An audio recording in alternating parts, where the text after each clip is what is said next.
Today we have the 2018 Mercedes-Benz E-Class. This vehicle has done just over 58,000 miles. It has an automatic transmission and a diesel fuel type. To the left of our steering wheel, we have cruise control as a feature, as well as voice control. On the right, we have automatic headlights.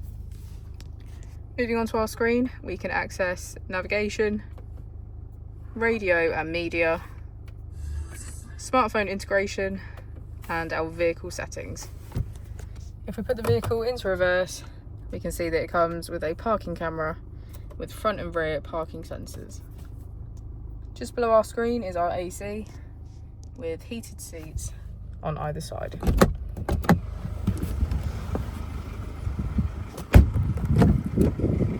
As we go into the back of the vehicle, we can see that all of our seats have a black leather trim and get a good view of our panoramic roof.